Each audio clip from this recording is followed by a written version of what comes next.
Sir మాది పొట్టేపాలెం, నేను పాలేశ్వరని. ఎన్నో సంవత్సరాల నుంచి పడిపోతా ఉంటారు. ఫోన్లు పోయినాయి, బళ్ళు కొట్టుకోపోయినాయి, మళ్ళీ లాగితే డబ్బులు ఇచ్చేది, ఫోన్లు కొట్టుకెళ్ళిపోయి అన్నీ ఎంతో నష్టపోయారు. శ్రీధర్ రెడ్డి ఎంతో యుద్ధ చేసాడు, చేసినా అంత కుదరలేదు. 16 సంవత్సరాలు వాళ్ళు ఉన్నారు, ఏం దాని గురించి పట్టించుకోలేదు. ఈ ఘనత ఈ జీవం శ్రీధర్ రెడ్డిది. ఈయనకి ఎంతో రుణపడి ఉంటాయి ఈ పొట్టేపాలెంలో. ఒకరు ముగ్గురు వచ్చి నాయకులు చూసిపోయి కూడా ఏం చేయలేకపోయారు. ఒక శ్రీధర్ రెడ్డి, ఒక అచ్యుత్ రెడ్డి, ఒక చెన్నారెడ్డి వీళ్ళు ఘనత సాధించి ఎక్కువ సాగు దీంట్లో శ్రీధర్ రెడ్డిది.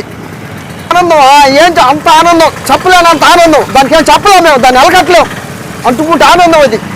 ఎన్నో సంవత్సరాల నుంచి ఎన్ని బాధలు పడ్డాము, ఎట్టబడ్డాము, ఎట్ట చేసాము. మొన్న కూడా ఇటువల్ల ఒక పెద్ద అబ్బాయి దాని జారి పడిపోయి కొట్టుకెళ్ళిపోయి చచ్చిపోయాడు. ఇతర ఒక అబ్బాయికి టౌన్ అబ్బాయిది చూడండి వచ్చారు, పడిపోయారు, చచ్చిపోయారు. ఈ సంతోషం చెప్పలేము మేము, ఎంత చెప్పినా పిప్పి తేలదు మాకు. అటువంటి ఆనందం ఇన్ని సంవత్సరాలు అది.